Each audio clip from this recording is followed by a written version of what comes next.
Olá pessoal, sejam bem-vindos ao canal. Se você quer ser melhor que 99% das pessoas do planeta, você precisa fazer o que 99% das pessoas não fazem.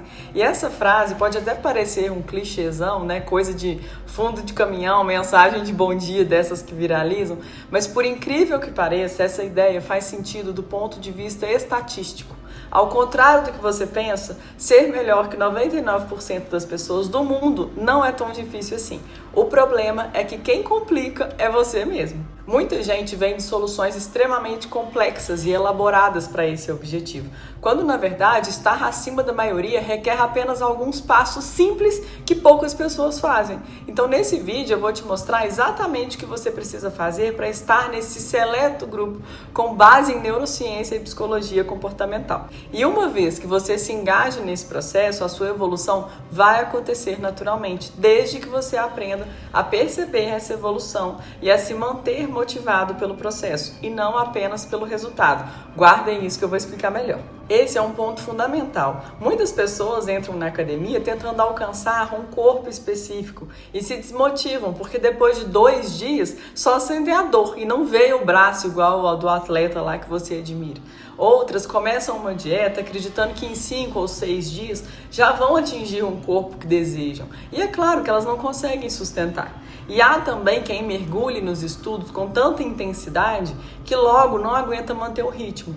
Todas essas pessoas têm algo em comum. Elas estão obcecadas pelo resultado. Elas repetem para si mesmas: resultado, resultado, resultado, como se fosse um mantra. Só que o resultado, embora ele seja importante, ele não deve ser o foco principal. Não pode ser. O que vai sustentar o seu desempenho ao longo do tempo é deslocar a atenção para o processo. É no processo que mora a motivação e é ele que permite que o desempenho seja perpetuado. O primeiro passo é aprender a manejar o estresse. Estresse é um dos principais fatores de risco para doenças psiquiátricas. E a pessoa que chega mais longe não é necessariamente a mais inteligente, mas é aquela que tem o melhor controle emocional. Para isso, você precisa observar os seus estados emocionais, consumir conteúdos que desenvolvam a sua inteligência emocional e, principalmente, entender o que é que te estressa no dia a dia. E dentro do possível, você vai removendo esses fatores da sua vida para que o estresse não se torne crônico e você não fique refém dele, porque esse é o mal da humanidade. O segundo passo, baseado na neurociência, é entender que para mudar hábitos, mais eficaz do que confiar na sua força de vontade é mudar o ambiente. Se você quer parar de fumar, de beber ou de se envolver em outros hábitos disfuncionais, você precisa controlar o seu contexto, incluindo as pessoas que vivem com você. Muitas vezes são essas pessoas que funcionam como gatilhos para os seus vícios. Então os estudos mostram que controlar o ambiente é mais poderoso do que simplesmente tentar resistir com força de vontade. O terceiro passo envolve entender como funciona o cérebro. O córtex pré-frontal é responsável pelo planejamento e pelas funções executivas. Trabalha em conjunto com as regiões que modulam as nossas emoções. Então é igual uma gangorra. Ora você está racional e ora você está mais emocional. E tanto uma quanto a outra são importantes. Quem acredita que emoção atrapalha a tomada de decisões, na verdade está enganado. Sem as emoções, a gente não consegue mudar nenhum comportamento diante de feedback negativo. E isso é algo que a gente observa até em casos de psicopatia. Ao mesmo tempo em que a gente não pode ser consumido pelas emoções. A gente precisa, que o nosso cérebro esteja ativo para equilibrar esse jogo. Então, uma forma prática de treinar isso é criar um diário das emoções, no qual você vai escrever todos os dias como foi o seu dia e da forma como isso impactou a sua saúde emocional. Porque esse exercício ele vai aumentar a sua inteligência emocional, te ajudando a categorizar e compreender o que você sente. Porque muitas pessoas não sabem o que estão sentindo. E o quarto passo é lembrar que o cérebro é plástico, já falei isso aqui uma vez. Ou seja, ele muda conforme você se expõe a experiências e estímulos. Os circuitos cerebrais eles vão se reconfigurar. É por isso que quando alguém usa drogas, o circuito de recompensa é alterado e cria uma tendência ao uso repetido. O mesmo vale para qualquer comportamento. Se você vai à academia e tem uma experiência positiva, é mais provável que você queira voltar. Se a experiência for negativa, é mais provável que você desista. A consequência, que um comportamento gera tende a determinar se ele será repetido ou não. Se você coloca o dedo numa tomada e leva um choque, você não vai querer repetir. Se sai com alguém e passa por uma experiência ruim com aquela pessoa, dificilmente você vai aceitar um novo convite dessa pessoa.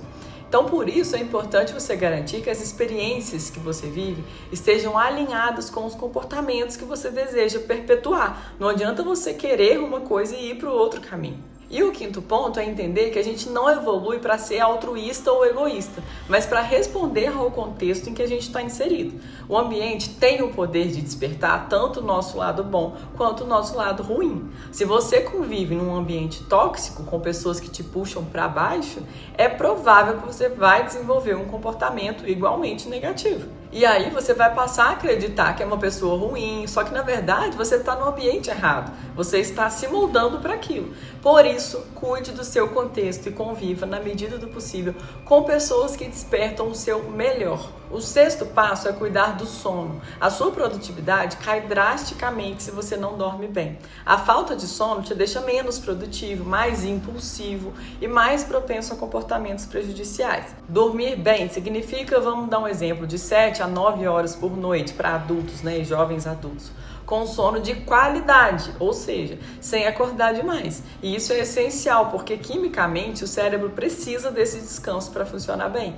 Dormir não é perda de tempo, é investir na qualidade do seu cérebro, como se você deixasse o motor esfriar ali para depois funcionar novamente em pleno potencial. O sétimo passo é manter uma prática regular de exercícios físicos. Não é apenas o corpo que se beneficia disso, mas também o cérebro. Estudos em psicologia e neurociência mostram que os exercícios, especialmente os aeróbicos, mas não só eles, claro, ajudam no controle emocional, ajudam na autoestima, no equilíbrio químico responsável pelas emoções. Se você ainda não tem o hábito, coloque isso como prioridade hoje. E o oitavo passo é sobre dinheiro e relacionamentos. Dinheiro é importante sim, e quem diz o contrário está se enganando. Mas ele tem um limite, chega um ponto em que mais dinheiro não significa mais prazer ou felicidade. O que a ciência mostra com clareza é que o maior fator de felicidade a longo prazo não é a quantidade de dinheiro, mas sim a qualidade dos relacionamentos. Então estudos já acompanharam pessoas ao longo da vida e concluíram que quem tinha bons relacionamentos, não muitos relacionamentos, bons relacionamentos, foi mais feliz na velhice. Por isso, invista nos seus relacionamentos, não pense só em dinheiro. E o nono e último passo é equilibrar motivação e gratidão. Durante o dia ou em certos períodos da vida, é importante ser enérgico, ter sangue nos olhos, buscar resultados. Mas também é essencial saber aproveitar e sentir gratidão genuína pelo que você já conquistou. Então imagina que você está atravessando um rio em busca de laranja. A motivação é a fome que te leva até aquele pé de laranja. Mas quando você consegue, você precisa também se sentir satisfeito e grato por ter alcançado. Não é aquela gratidão superficial de frases prontas aí que a gente vê todos os dias. É uma alegria verdadeira por aquilo que já é seu. E como você já percebeu, não existe nenhuma estratégia mirabolante para ser melhor e mais feliz que 99% das pessoas. O que existe são indicativos claros da psicologia e da neurociência que podem te colocar nesse patamar. Em momento algum eu disse que você vai ganhar mais dinheiro, que você vai ficar mais forte, que você vai comprar uma Ferrari.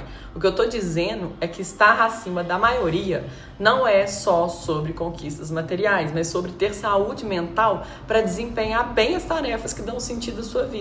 Porque muitas pessoas ficam correndo atrás de coisas sem propósito e acabam com a vida vazia, mesmo tendo dinheiro. A satisfação verdadeira está nas coisas simples, está no processo, está nos relacionamentos, na clareza emocional e no cuidado com o corpo e a mente. E isso, sim, pode te tornar melhor e mais feliz que 99% das pessoas do mundo.